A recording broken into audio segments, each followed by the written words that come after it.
I'm Megan Bennett. I'm Lesley Meyer. And this is Gen X Women Are Sick of This Shit. Hi, Lesley. Hi, Megan. How you doing? I'm all right right now in this moment. Mm-hmm.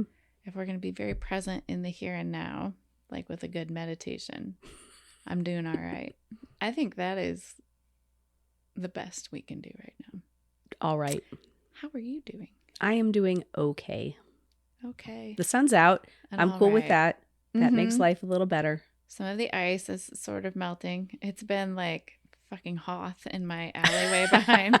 And I keep forgetting and then making the mistake of trying to drive up my alleyway. And it's just like It's Hoth. Well, now you've got divots, right? Like icebergs. And my car's like, I really hope I don't run into your garage. Sorry, dude. So I was driving down your street. Yeah. It's like that all over the place here. Like, well, good luck. And my car already was kind of fucked up underneath. And so the thing that's like hanging off is like, good luck. I better get that service. I haven't had my Mini Cooper out of my garage since I don't know what, like mid-November or something like that. Just like I'm gonna have to go dust it off. You would be like a little tiny hockey puck. Just like ping, ping, ping, I would not be able to make it over some of these ice troughs. No way. It's so terrifying.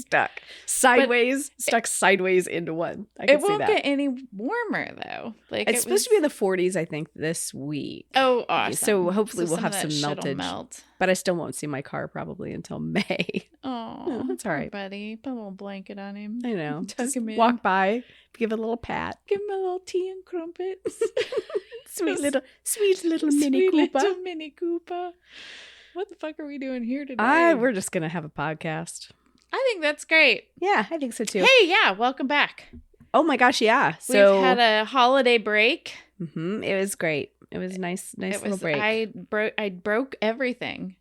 I didn't go to the gym in the month of January, so no, that's a lie. I went back last week. I saw my trainer last week, but I think I had like 4 weeks basically off from like routine-y things. Cool. 3 weeks in there. Just how do you feel? Extras. You feel okay? Yeah. It was good. I was ready to go back. It was cold. I went like on the coldest fucking day. But when I was there, I was like, oh yeah, this feels good. I remember that. It didn't feel like everything, I think, towards the end of the year was feeling like a chore. Just like a have to and a chore. And it just, I was being like resentful and bitter and grumpy about it all. I feel that. And so when I was like, oh, this feels good. I'm excited about it. Let's do it. It's still too fucking cold to go though. Yeah, no. And I think, we talked about our ice troughs. I'm thinking about like all those people in the southern part of the country, like in the southern part of the US who are like still digging out from like 7 fucking inches of snow in Florida. Well, hell has frozen over. It has. And good luck getting orange juice. Good luck getting any of that shit because everything's fucked. For lots of reasons, everything is fucked. Everything's fucked. I was looking at the pictures of the snow in New Orleans, and I was a little like kind of jealous, and envious. I was jealous because there is this like vampire cafe in New Orleans, and it's just so beautiful, and it looked so gorgeous in the snow. And I was like, I know that this is super fucked up that you have snow down there, but they're hating life. They're so unhappy. Cool. Well, and they were like open. They're like, we know tons of people are stuck. Like, please don't drive. Just walk here. But like, we are here. Like, let us serve you drinks. Shuffle your feet there. And I was like, hell yes, I would totally be there. Yeah, that'd be cool. Amazing. That'd be fun. But, you couldn't fly or drive there because they didn't have any snow removal. But it looked cool on the internet. I think there's still, because what week is this? This is, we're recording this on the 25th of January. It's Burns Day. Burns Night. Oh, it is? Yeah. Robbie Burns. We'll have to talk about that, I guess. Maybe. I don't know. But yeah, so like it's they're dealing with this now. Oh, like shit. You know what else it is today? What? I will get my brain on track. It's National Irish Coffee Day. Oh, we should be having Irish coffee right now. We can go to the Snug when we're done and get an Irish coffee. I would like that. We'll do that. So not only is it Burns Night, which is Scottish. Yes, Let's absolutely. be clear. We know the fucking difference. Oh, yes. It is National Irish Coffee Day. We have 4 different Irish coffees on today. Ta-da. I love it. So caffeinated and drunk. Okay, so for anybody who doesn't know what an Irish coffee is, would you like to It is coffee and Irish whiskey, but there's more to it, and there's like cream in there, right? Like of some kind. Like there's something to sweeten it up a little bit, and then cream. And good for a cold. Some form on top. Hot whiskeys are good for a cold because that's lemon, whiskey, like a water, right. tea. Yum. But anything with whiskey is really just good if you're not feeling well. My daughter, Irish whiskey. My daughter was in Scotland a few years ago. Again, not Irish, not Ireland, Scotland. Yes. Because we do know the difference. We do know the difference. But she was there, and she was having she was there for school, but she got some cool like trip that she could go up and do like a boat trip and go see some neat. some wildlife, and she gets motion sick really easily. And I neglected to remind her that you're going into the the freaking North Sea, so it's a little rough. And so she didn't do very well on that particular trip and just got soaked and cold and motion sick, and she ended up in a pub, and she called me and she said, I feel so gross. And I was like, you just turn to the bartender and you ask him or her to help you. Let them know that you were motion sick and you're wet and you're cold. Drink whatever they give you. Yes. And you're not the first person to have this experience. They are used to this. There. This is just a regular Tuesday. Yeah. a regular Tuesday. Regular Tuesday. So she got some local medicine. That's great. I'm sorry that she felt so shitty. But it's good for you, right? Yeah. Like puts hair on your chest or something. Very hairy. Well, menopause. You get hair on your chest, I think you got a whole other. That's your chin just a little too low. Oh, I know. Okay, I know. Oh gosh, we got to pivot. I have a what shit are we sick of this week that I saw in our group, but okay. Should we just do it? Let's go right there. So we're gonna move our bullshit and hot goss. We'll get there. We do have segments on this show. So fundamentally, though we had time off, we made 0 changes to how we do this. So there's no right. there's been Nothing's no different. Improvements. It's not going to get any better. It's not going to get any worse. No, we don't think. Get worse. We don't think. Recognize that you need to know what's coming next. I have a list of things to say. We're going to try to give you verbal cues so that you're not lost in a mass of words. I love that you focus on this because it's so not in my brain. These are important things when you're producing a podcast. I read about them. It doesn't mean that we do them. But I know that they exist for anyone who's sending us that feedback. We should organize. The thing that women are sick of this week. Yes. The discovery that in menopause, your labia and clitoris shrink. Oh my God, yes. That post had me dying. So it was so good. Yes. Apparently if your estrogen levels drop, yes, you can parts your of labia your minora, right? Your internal labia. Yes. Not kind of starts external. To just sort of fade away. Shrink because you don't have them when you're born. They develop when you go through puberty because of the estrogen in your body. Mm-hmm. And then it goes away. And then when you go to into menopause, depending on your estrogen levels, depending on genetics, depending on lots of things. Yep. It's not 100% of the time, but your clitoris and your I don't want to lose labia that. Can disappear. I don't know about you, but I'm pretty fond of it. I was surprised when I first heard about it. I was like, oh. This goes back to this whole conversation that we've had multiple times about why the fuck didn't anybody tell us about this stuff? You should definitely be like, hey, BT dubs, part of your body's going to disappear. Where's and my other doctor? Parts are going to get bigger, like your nose and your ears and your feet and I guess things like that. The only upside is we're not alone. Like men have their own issues. Like yes, they do. Their balls just get a little droopy, right? Yes. You get some droopy balls. Yeah. All your shit changes. And I just want to point out that Lesley is now pointing at producer Tim. Listen, I don't know what you're talking about. Everything is high and tight. Good luck. Can't wait. You just wear those underwear extra tight. For the menopause to come through. Why is it called menopause?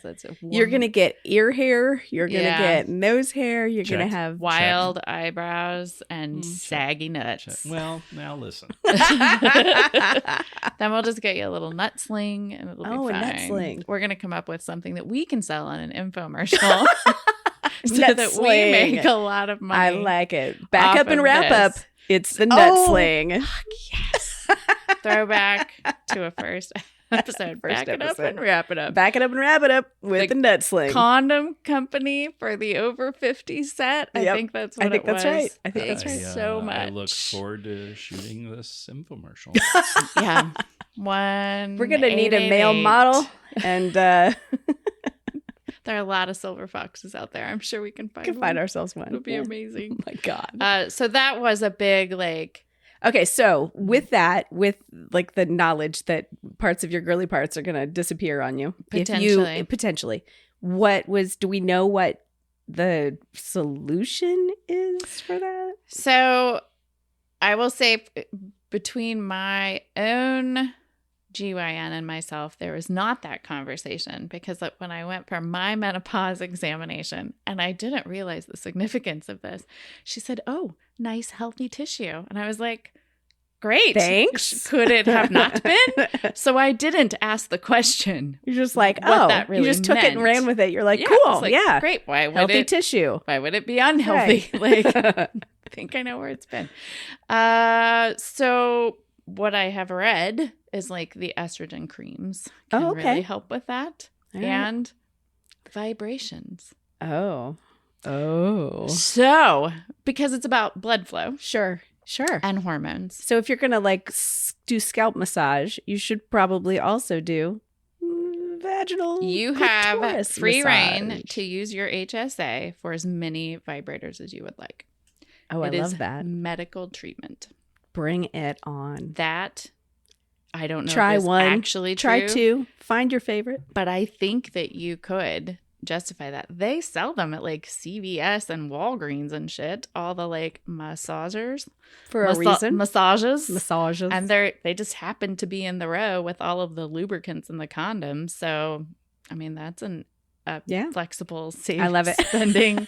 FSH flexible. I have no words right now. I like that you get to turn those receipts in and somebody gets to look at them.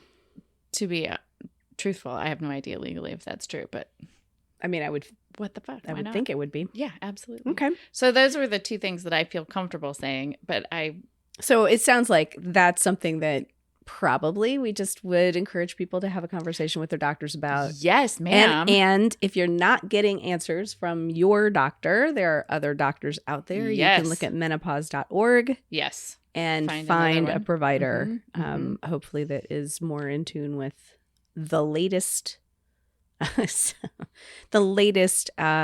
news and knowledge about menopause. Yep. And keep asking and share resources. Oh my gosh, friends. yeah.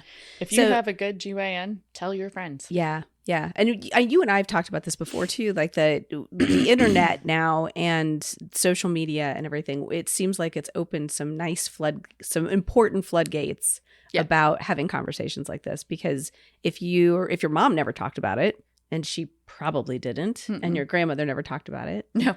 This is how my grandmother did not tell me that her internal labia disappeared. Right. Just wasn't a conversation that we Lesley, had. would you like a bowl of cereal? And by the way, this morning I noticed. I have no clitoris. Shucky darns. Good golly, you didn't say. What brought up this conversation? Shucky darns, lost my clitoris. Where did it go? Seemed to have gone missing. Did it just fall on the ground? Oh my God, I hope not. Lord, my bean. My bean. My bean is missing. Oh my God. Anyway, talk to your doctor. Ma'am, yes. Keep your bean. I am not a doctor, nor are you. So I am so not a doctor. that we have said in the past 5 minutes is not real We hear tell. medical advice. We hear tell. This is an old wives' You could lose your tale bean. You should probably talk to your doctor. from the internet. Right. There might be some creams, and perhaps vibrators are a good way to take care of that. I like it. Gen X Women Are Sick of This Shit is supported by Lilas, Love You Like a Sis, a Gen X women's social club. What's Lilas, Megan? Lilas is our off-platform, off the Books of Faces, off all of the other traditional social media. It is our space and place for Gen X women to come together, have conversations, meet each other. It's a social club. It is a social club. It's a membership-based club. Memberships are $10 a month.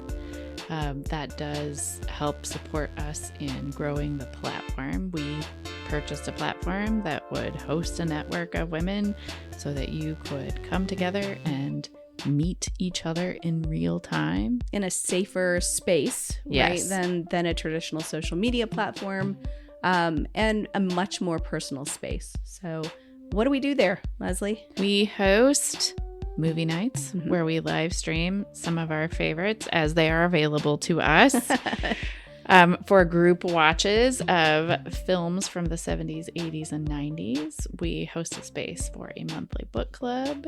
We host Trivia nights once a month. We have a live text chat. 4 prizes even. 4 prizes. That's true. Yeah. The space is able to host like weekly text chats so that you can kind of check in real time with people. I would say the critical difference between kind of what this space is and any other social media space that I've experienced is that it is active. You will have to engage in it or be engaged in it by other people. So it's not like a passive consumption thing. It's like making connections. Yep. And if that's what you're looking for, the opportunity to meet other people, to find people who are maybe in the same similar spaces as you are. Like-minded, same time phase of life, navigating all of those transitions. Then this might be the right place for you. So check out Lilas. You can learn more about it at genxwomenpod.com. So we are back. Lesley, Megan, what's our hot goss for this week? our bullshit and our hot goss. Bullshit and our hot goss. To be fair, it's mostly bullshit. Okay. No. Death edition. Oh, more death. It's inevitable. On death and dying. Death and taxes. The only 2 inevitable things. In the month of January, while we were away, Yes. the filmmaker David Lynch passed away. Big damn deal for Gen X. Absolutely. Because of when we lived. Because of when we lived. Because of when we lived. Okay, so let's talk films and television shows and other things. Yeah, so the shows, like the number one that comes to mind, of course, is Twin Peaks. Yes. Right? Like that kind was of the 1990. I had this pulled up earlier. I didn't look at it. It was 80. I know it started in 90. I think it started in 1990 because I think it started my freshman year in college. Okay. And I was not. This is the bullshit part. This is the bullshit part where we're like, meh.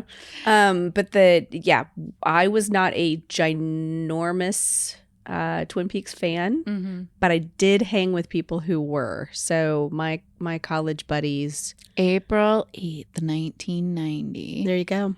2 seasons. Yeah. Okay.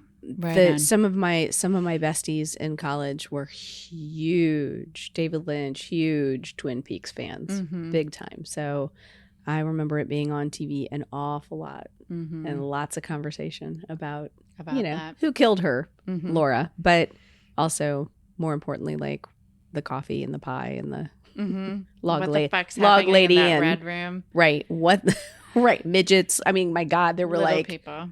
Sorry, you're correct. We no longer use back in the that day, language. though. Yes, there were all kinds of like offensive, of course, words, ways of describing human beings. Log lady was a big deal.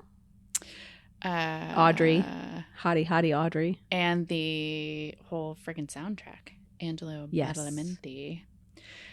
So I was a senior in high school when this was out, and I was absolutely not watching TV. So I did not pay attention to Twin Peaks until I was in college, and probably after the fact. I would say David Lynch for me as a teenager was Dune.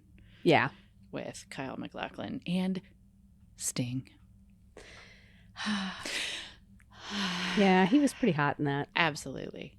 And it was the, like, just being able to see those novels brought to life. Yeah. In a very, like, 80s inspired, but also nod to a lot of science fiction films in the 70s, just like old looks. Like, well, no, that was the 80s. You were watching Superman, and we were looking at, like, the set and the costumes and the lighting, and you can just see the, like, the flow or the inspiration, like how design changed. But there's so much that, like, is replicated in different films.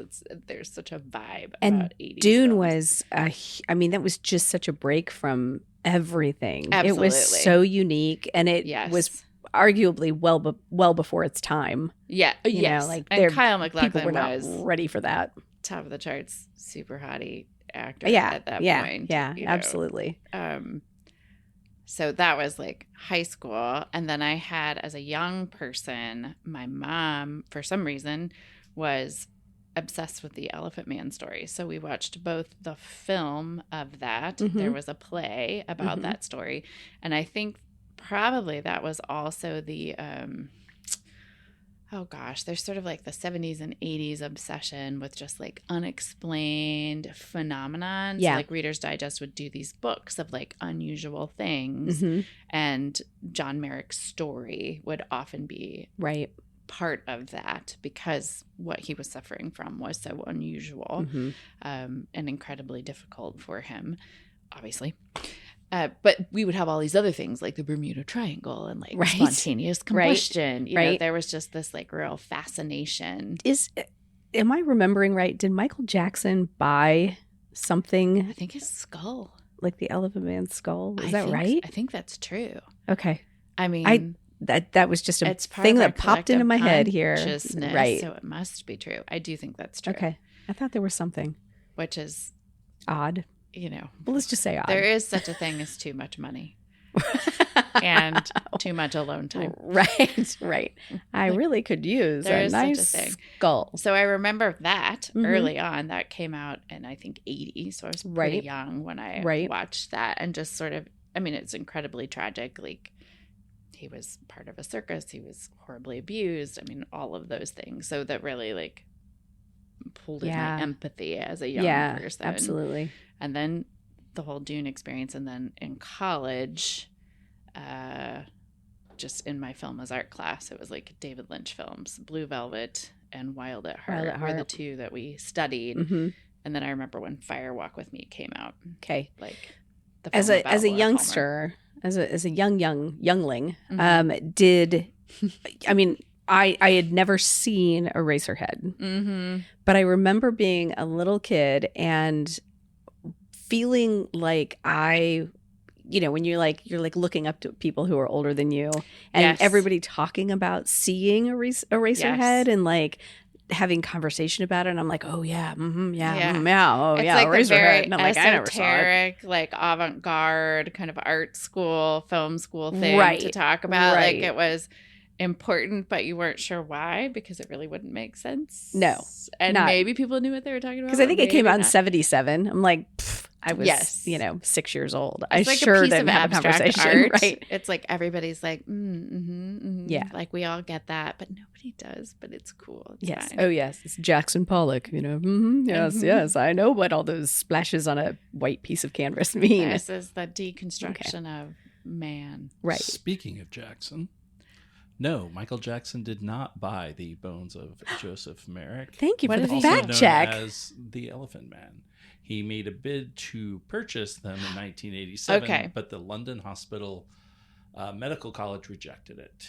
The bid was reported to be $500,000. Okay, so he didn't acquire them, but he did try to buy them. Later, the Jackson manager said that when he was making that bid, he had no intentions of exploiting the remains, but that he identified with the story of Merrick and just like, that's heartbreaking. Yeah, that might have been, he may have seen the movie and thought, oh, I want to the exploitation of do something to preserve, or I don't know. Michael Jackson's obviously problematic. Now we know. I mean, everybody's got a difficult shit, you know, so controversial to maybe talk about. But if he was identifying with the exploitation of another human being, I could see that for sure, for monetary gain, there's a connection. I agree. Well, it's interesting. Thank you for the fact check, because sometimes in our heads we're like, I bought them, and they were on display at Neverland, and I don't know, you know. This is where the bullshit can get us into trouble. They were not. Definitely fact check every episode that we do. Don't believe us about 50% of the time. Producer Tim in real time is doing that. Yeah, I think David Lynch, obviously, so many cool things. And I think about Wild at Heart. I think that was the first movie of his that I was like, oh yeah, this is pretty cool. Really liked it. Nick Cage, yeah, Laura Dern, and that soundtrack. Willem Dafoe, the most disgusting role ever, playing Bobby Peru. Yep. Yeah, good stuff. Laura Dern and Diane Ladd together, mom and daughter doing their thing. Brilliant. Yep. Yeah, that was that that Wild at Heart song was the Wicked Game with Chris Isaac. That's right. Super Sexy Forever is that song. Yeah, it's pretty good. I kind of talk backwards sometimes. It's okay. That song is hot forever. So that was sort of my like GenX chronology. I was kind of like, these are all my memories, but like in what order would I have experienced these things? And I think most of the like big influence was college. I remember people talking a lot about how hot Blue Velvet was too. Like, oh, that's the sexiest movie ever. We were raised on Purple Rain, you know, high expectations. So, and then just David Lynch in his later life. I mean, I didn't like keep up or anything, but from what I've read and what I understand now is that he was a big believer in transcendental meditation and the reincarnation of the soul. You know, we've done this a million times. You know, we come back and we learn. Yeah. Again and maybe again we and get again him again. In the wheel of life, and just the value of creativity and the pause and being in the moment. So when he died, I was like, oh. Well, big shout out to my friend Elizabeth and my friend Chris. Shout both out of them. Elizabeth and Chris. Yeah, they were huge. I'm sure still are massive David Lynch fans. So, what is there a specific memory that you have? No, I lived with both of them at college, and I just lots of conversation, lots and lots of conversation about David Lynch. So I love that. I had a professor at Hanover when I was there who taught the film as art class. That was our like spring term 4 weeks of film as art, which was like, we get to party for 4 weeks and watch cool fucking movies. And that was my freshman year. I think that's what other filmmakers were you talking about? I don't fucking remember. Yeah, I mean that's a big one. Those are the two most David Lynch ones that I remember. Well, and really I get it confused because I also took a class in Hitchcock, but some of Hitchcock may have also been part of film as art. I probably have that spiral bound text because they created their own text somewhere. Yeah, but that's were cool. The two. So, Lesley, we were also going to talk about some things that we might be a little bit sick of. Yes, it wasn't just, we're not just sick of our lost labia and missing beans. Oh, missing beans. I did have a thought during the break. We should do a t-shirt that says, "Where's the bean?" Like the old "Where's the beef" t-shirts. Where's the bean? Where's the bean? Maybe it's two pictures of you and I like screaming, "Where's the bean?" We're like looking at like a little counter with like curly wigs on. Where's the bean? Yes, we'll look for that in the Etsy store. But it is at the time of recording, it's like the end of January, and we are 5 days into a new administration. We're watching the just slow erosion access to healthcare information, health information, National Institutes of Health, all of these websites that we count on for regular reporting of statistics. We have currently down. Withdrawal from the WHO. WHO. Supposedly, I don't know how long. Paris Climate Accord. Yep. Oversight, much of government oversight, independent watchdogs. There were like 15 fired overnight. We're just watching the rollback of rights that our mothers got when we were small children. We have watched as the new administration decided to get rid of DEI because I guess they don't understand what DEI means or how it works, which why it's mostly, important. Ironically, benefits women. I wonder how that will, I'm thinking out loud. I'll stop. I was wondering how it will impact other things because that also offers protections for like veteran-owned businesses, women-owned businesses, like how that works absolutely. Local government. And it's pretty disheartening. It really is. And it's been 5 days. Yeah. And it's and I just know, you and I 5 days. We're talking about our current news sources and trying to keep them like kind of like in their lane. Like yes. You have something that you rely on. I listen to Pod Save America, and it's Crooked Media. I've listened to those guys for ages. Well, since they started, they actually are, or worked with the Obama administration. They were speechwriters, they were policy guys, after the Obama administration, they created their own media company, this Crooked Media company. So they've got Pod Save America, Pod Save the World. They've got a couple that are, they've got a podcast that's just women talking about Supreme Court actions and what's going on with the Supreme Court. Yep. They're fantastic. So I've been listening to them and letting them kind of bring the news to my ears instead of trying to absorb it from all of the different locations and all the different places because it's just too fucking overwhelming. Right. So I just need it. A lot of what's happening is sort of just this like it's a just explosion of blanket carpet bombing of there's a lot of noise and fury and shock and awe, and we'll see what all sticks. But it is incredibly, I don't even know if there's a good adjective. Like they don't seem, they're not strong enough. Yeah. It's like people are concerned. People are terrified. So. And and it's that I'm pretty sick of it. It's 5 days and I'm sick of it. My kind of online news source right now is Jessica Yellin and her News Not Noise network. She started during COVID. She's a former CNN White House correspondent. And she created an independent media company. So during COVID, she was just stuck, so doing news independently from her home, and then that's grown. And she has a Substack that you can subscribe to, but she does a lot of regular updates currently through Instagram. We'll see what happens with platforms in the future. Yeah.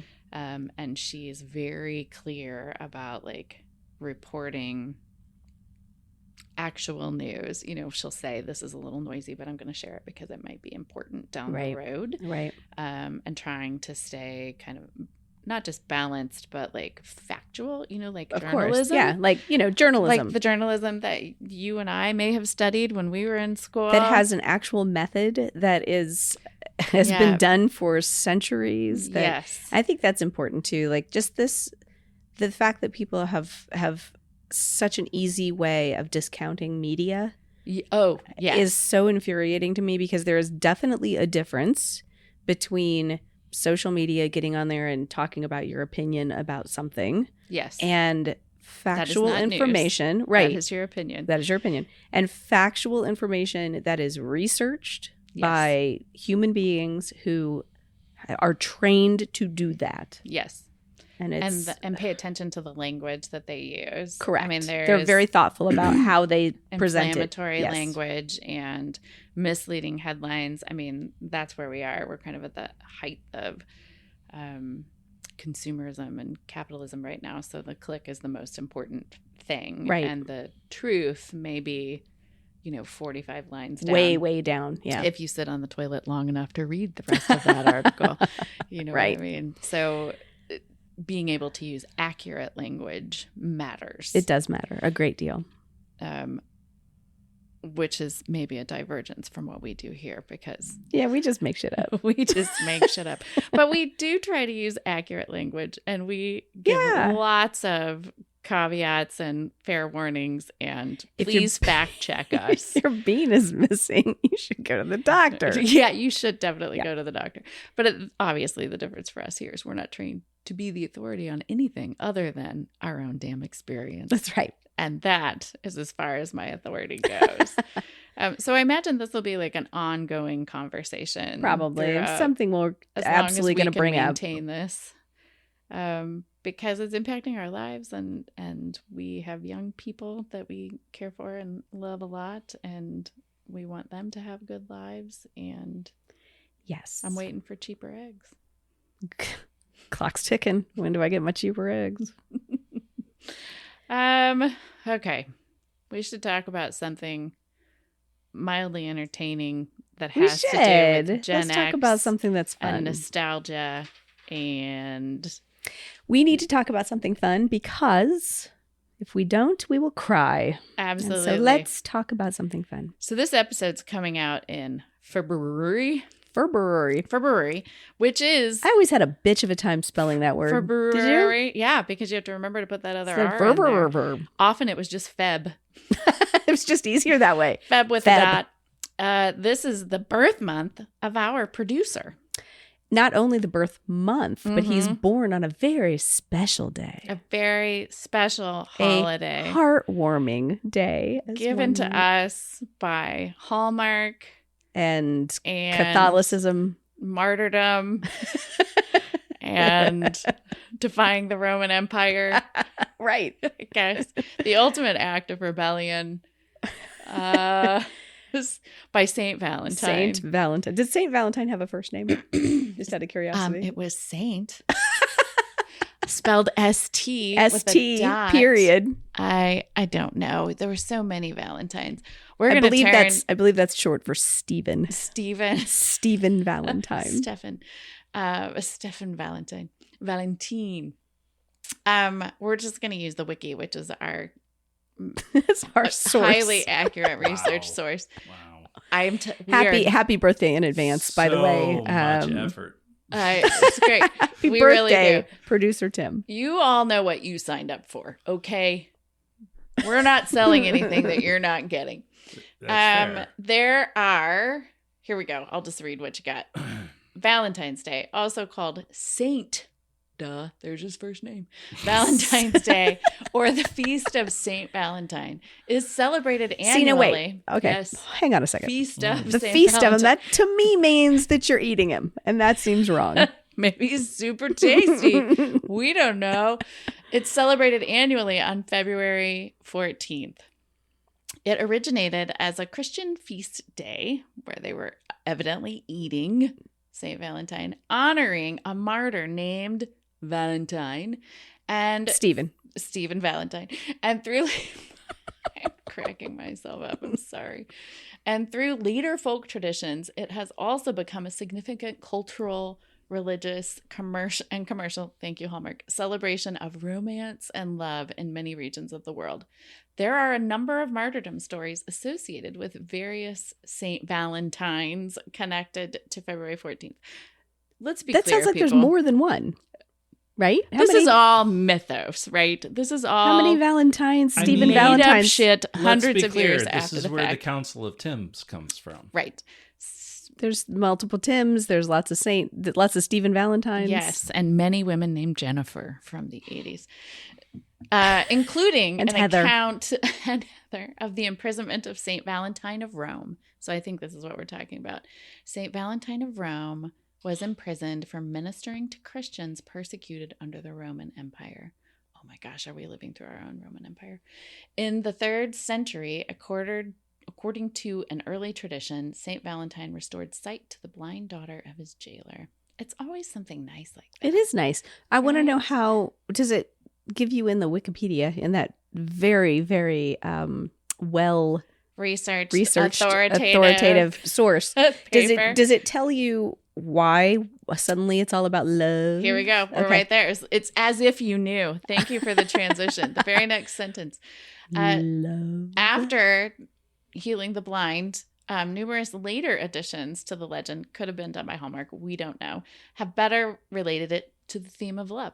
Tradition maintains that St. Valentine performed weddings for Christian soldiers who were forbidden to marry by the Roman emperor.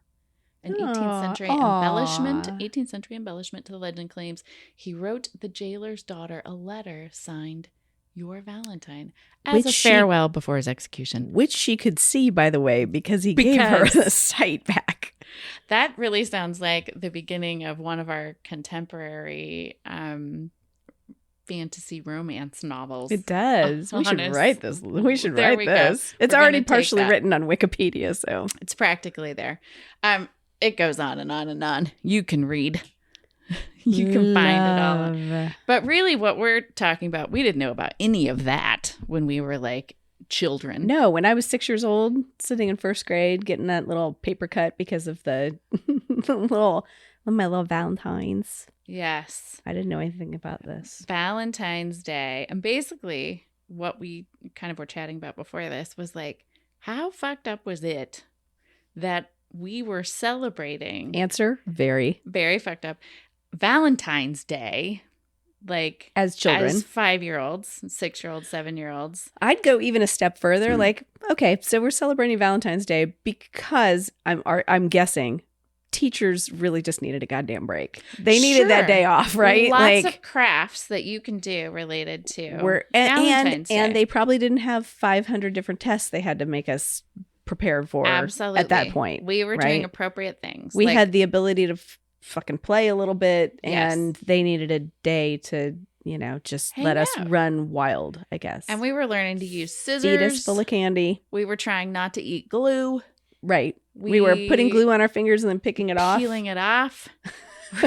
We were pasting things. Right. Do you remember paste? There was a lot of paste. Paste was a much bigger deal in the 80s. Paste was a lot, yeah. We were trying to color in the lines. I mean, we were just learning sort of basic skills for and living. The fucking guilt if you didn't color in the lines, like that stress. You want to know why we're all so anxious? Yes, that's why. Thanks a lot. Thanks, teachers. In the lines. Well, so, yeah, I think it's weird that we had that particular holiday, but... Okay, man, looking back on it, there was a lot of heavy stuff in that particular holiday because you, like when you got your box of Valentines. So first of all, you had to go to the store and you had to pick out what your box of Valentines was going to be. And this is sort of like the origination of what is contemporarily called a brand. Right. What is your brand? They were super branded. At and 5, 6, and 7 years old. Who are you? Well, because I know my mom, when she would have done Valentine's Day in school, they wouldn't have had branded Valentine's Day as much. As much. We weren't getting Transformers then. Transformers didn't exist. Right. And then for us, it was like, oh, look, Barbie. Oh, look, Care Bear. Oh, look, Strawberry Shortcake. Or just generic, weird, random, like, I remember there were Garfield. Aliens. Oh, yeah. Space creatures. Yeah. Just like kids with hearts. Disney. Huge Disney Valentines, right? Yes. I was like, Berenstain Bears. Rainbow Bright. There we go. But those, just the like more generic-y ones. Puppies, kittens. There were even like very unbranded generic. But you were kind of selecting like, who am I, a kitten? Right. Girl? Like, do I want these Star Wars ones? Or do I want like the, like the Ralph Wiggum, I choose you. Which one do you want? Which didn't exist when we were children. No, it did not yet. But, there's some Sesame Street. I guess Garfield might have been around. Love in the 80s. Yeah, for sure. Those are great. Superheroes. We probably would have had like some Spider-Man, Batman kind of stuff. Because the boys would have picked that. The boys would have picked like Batman and X-Men or whatever, right? Like, so you had to pick your brand, and then you had to give them to everyone in your class. Then you had to select which Valentine went with which person, and you had to be really careful, right? Because you didn't want to send the wrong message. Yes. You don't want to use the word love on the wrong Valentine, which, by the way, why are we worried about this? We're 5 years old. But we did. And we knew it was like, important. It was important. Like there was, so the indoctrination to find a love match began. Yep. In kindergarten. So you had to, in school, I don't know if this was how your school worked, but we had to make like a box. So you got like a cardboard box, like a shoe box or something, and you had to make your mailbox. All right, level up our pasting skills. Use your pasting skills. Use like, doilies or something like. Oh yeah, I remember that. Paper doilies. Learning to cut out them a up red real good. Heart. Yep. Fold it in the half. Little butterfly hearts. Fold the piece of paper Covering in half. it with hearts. We're putting your name on it. Did you in your school, did you have to give a Valentine to everybody, or could you did? Everybody, you were given a list. So it wasn't probably said you have to give them to everybody, but you were given a list of all the kids in your class. Okay. And the expectation is that every child's name would have one. Now, nobody checked that. Right. And I'm sure, I think there were times that I didn't get them all. So like, this is not everybody gave me one. Bullying and exclusion, and it's like state you're like, sanctioned. well, they didn't give me one. They don't like Absolutely. me. Yes. Or if you were sick, like that was the worst because you missed out on this social experience. It's such a double-edged sword. So hard. Like part of it is such a mind fuck. You're like, why are we doing this? But then if you missed out on it, you didn't get your stuff, or it was put in a box on your desk that you didn't get to decorate or whatever. Yeah. Also back in the day of like, parents could just make shit and bring it in, like cookies, and cupcakes. Absolutely. And I was going to say the same thing. It's like I remember and they weren't wrapped. It wasn't it was like made them in your kitchen. Mm-hmm. Here's your cookies. There was like one kid with peanut allergies that had to like sit in the far corner of the room. If he even knew he had peanut allergies, right? It was like pretty rare, but occasionally, I think that was probably the one thing that I do remember. It's like nut allergy for some reason. But just that was it. I mean, and so we would have homemade treats and hand out lots these of candy Valentines with lots of pressure. Some of us got cupcakes. Yeah. Every year. Dang. That's because it was your birthday. You goddamn right. Although it's not producer Tim Day. No, I'm sorry. It is Valentine's Day is absolutely. But when I didn't know you existed, it wasn't producer You Tim just Day. didn't know yet. Well, you weren't born yet. Did you have games that you played in school when you were for Valentine's Day, like during that day, right? Like as you said that, I was like pin the tail on the I don't know on the little boy on the Cupid. What are we pinning on the Cupid? It wasn't a tail. Pin the wings. Pin the pee-pee. Pin the pee-pee on the Cupid. Maybe it's taking me back to our missing labia. Where's my mane? I would assume so, because we had to have done something to be entertained outside of just like walking from desk to desk past kids that you liked and that you didn't like, and then making sure that you're giving them the right, and then staring. I do remember that. Now, maybe that filled up some time. Okay. Because when we would deliver, not invitations, Valentines, everybody stayed in their desk. Right. And we would get up one at a time and walk by and put them, probably so it wasn't just fucking chaos. Well, and boy, that's going to be glaring if somebody didn't get one, right? Forgot. And what if you really accidentally forgot? Like, oh, you're giving people a lot of grace. Because I don't think it was about forgetting. I think it was like, that's the kid who picks his nose. I'm not giving him a Valentine's because I don't want to make him think that I'm cool with him picking his nose. Right. It's not okay. But the other thing that would happen there is like, what if your family couldn't afford Valentine's, right? Like there were kids there was zero thought to that. Homemade, like stuff that you would just make at home. I don't remember there being any thought to that at all. No. Oh, no. Not until, I mean, that's why maybe things are a little better now, right? For being aware of that type of stuff. But yeah, zero thought of that. So there was this very I'm sure it was a classroom management strategy. However, it also was you're being stared at. Yeah, you're walking by everybody. What if there's somebody you hate in that room? All of it. So I do remember that. And I would imagine there was like a lot of time running around outside on very dangerous playground equipment. If it wasn't well, it's like even the so the Valentines have sayings on them. Then you've got those damn candy hearts that had sayings on them. So you didn't want to give like a candy heart to somebody that said like "be mine" if you're like, no, you're the booger picker, or so I love like, you, right? Like, no, be careful with that. Like that's a lot of pressure on a little kiddo. Do you remember games? I vaguely, like, I couldn't tell you what they were. I just remember like the afternoon being filled with something. Yep. There weren't like Valentine's movie. There wasn't like a Valentine's Charlie Brown. No. I mean, not. I don't. Not say that, and then I'm like, I don't know, maybe, but not something that we would have watched in school. Right. There were no specials like at Christmas when we were waiting anxiously for the. Right. No, not the same. Not the same. So when did a lot of these memories are kind of like elementary school, which is real hard to get back into. Oof, that's a long out time. Of this indoctrination. When did Valentine's Day begin to kind of have like romantic overtones, like sort of liking someone and maybe kind of knowing what that means, or just the like that it should have something to do with that? Like, I mean, I think part of that probably in elementary school a little bit, just with that awareness of like, I want this particular Valentine to go to this particular person. Gosh, man, I don't know, like that.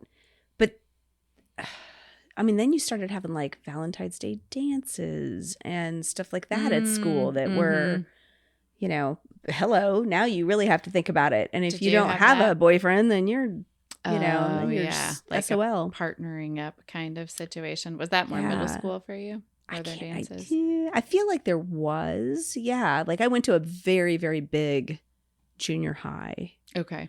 And I'm pretty sure there was like a freshman Valentine's Day dance or something. Okay.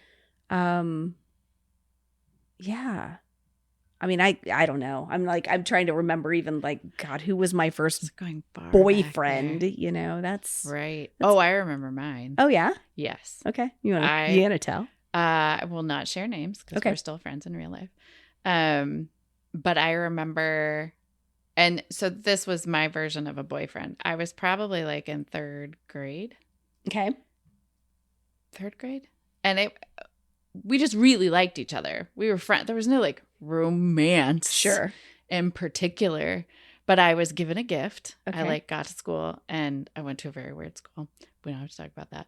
But I had a cubby, and I got there, and my homeroom teacher was like, "There's something in your cubby," and I was like, "Okay." I didn't know what that meant, right? And so I received a gift with a very sweet note, and I was like, oh, well, this is a thing. I've never had anybody make overtures like this before at the ripe old age of 9, I think, 8 maybe. And so I was like, okay. And we really like to hang out and like do stuff. Yeah. We like to play outside. We like to do stuff together.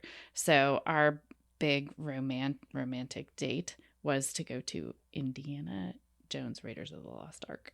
Nice. Yes. That's a good date. It was. My mother sat 2 rows behind us.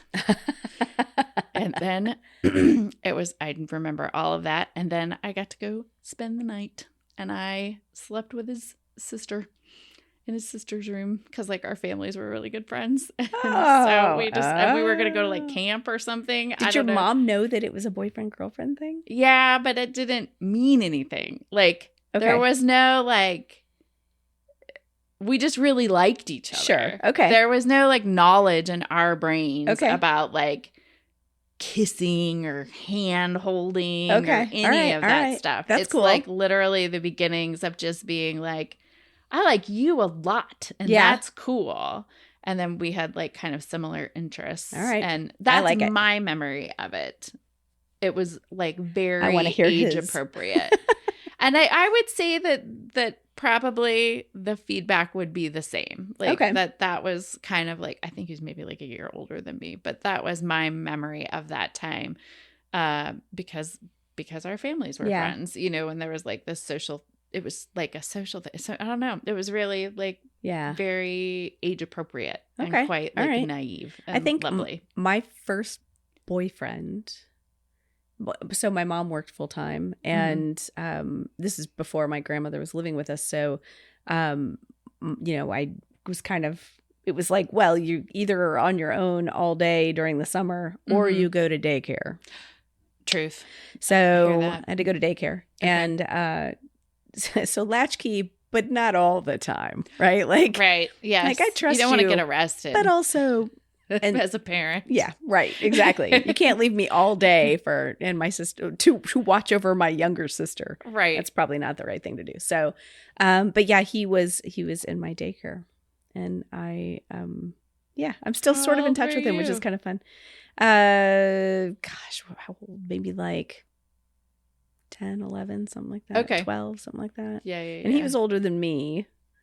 He had much more knowledge of all those things than I did. Okay. I was very much not aware of any Was there any kissing of it. involved with this boyfriend, or was it just sort of like not the beginnings really. of the Not really. It was sort of like that? the beginnings of the idea of that. Yeah. Yeah.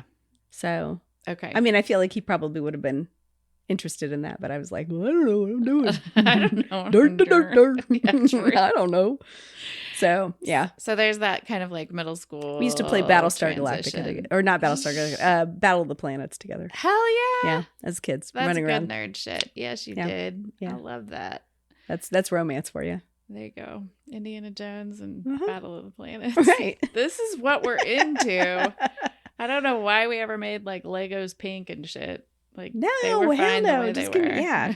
They were all good then. I could do makeup So there stories. was a transition there. And then, of course, in high school, like there's a middle school transition around the meaning of this holiday. Like I had a transition. I had when I was a freshman in high school, had a boyfriend who he was like a couple of years older than me, so he was and then my junior and senior year had a serious boyfriend too. Mm-hmm. So was there pressure to like have a romantic partner leading up to Valentine's Day because it was like the day and you have to have a... I don't know that there was. I think I just had one. I think at that point, like I just kind of, I just had a boyfriend. Mm-hmm. So I don't know that I had the pressure of it necessarily. But how about you?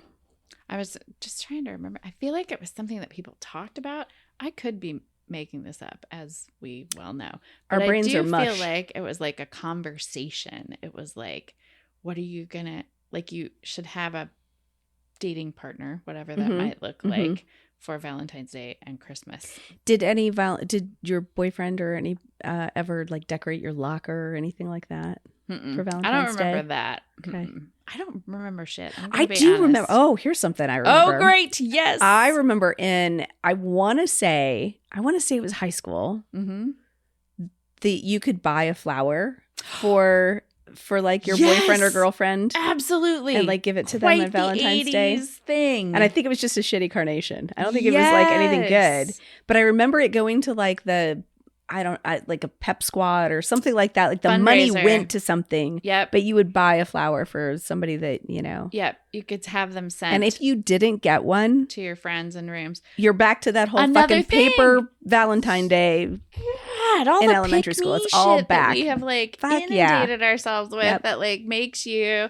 It creates these divisions and like hierarchies and in all groups popular and girls had like multiple flowers. Well, and again, like if you didn't. If I were smart or had money. If I were smart, I would have bought my own fucking flowers and walked around like I, had like a Sent bouquet of them. 24 flowers. Oh, that's right. Like because it was like you would buy it and then you would write like the room number. Yes. And you write a little note. Right. And it would get delivered to that person in front of everybody else. Very publicly. Shit. I do remember this. God, the You're pressure. Absolutely right. What were we thinking? That pressure is There was rough. no thought to it. It was just the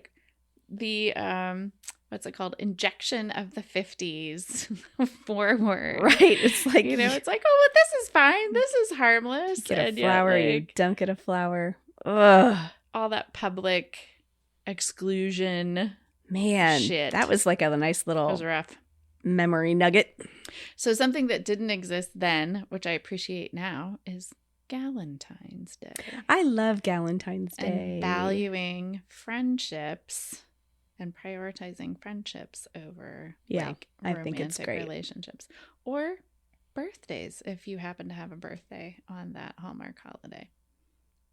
You can prioritize that over everything. Do whatever the heck you want. Do you two do anything now as grown-ass adults? You and your partner? Not really. There's a yes. I mean, we'll go to dinner, but nothing that's too out of the norm. Nothing wild and crazy. I will say he's a great hubby in that I get flowers pretty much every Valentine's Day, which is lovely. Very thoughtful gift giver. Yeah.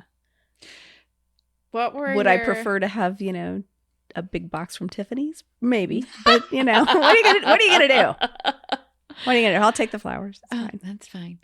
I'm grateful for the flowers. Did you have like adolescent ideas or like 20-something ideas of what a Valentine's celebration was supposed to be? Because we're sort of inundated with like, all the lingerie and like the Victoria's Secret commercials, which were massive in the 90s, and like boxes the edible of underwear, all that shit, and what it looks like in movies, sure, and like all the kind of gender norms around that. Oh my gosh, of course, it should be a weekend away, right? It should be have rose petals extremely all over romantic. Your bed. And I should never even have to mention Valentine's Day, and it just like anything that you magically happens, right? Absolutely, like flowers come and you're whisked away to a romantic dinner with candles and champagne on a beach and whatever. But of course, and that like your dating partner should like read your mind and know all of these things, of course, and have infinite resources, especially when you're like right when you're in your 20s, years old, 22 years old. You should have enough money to take me to that expensive steak restaurant. How about you?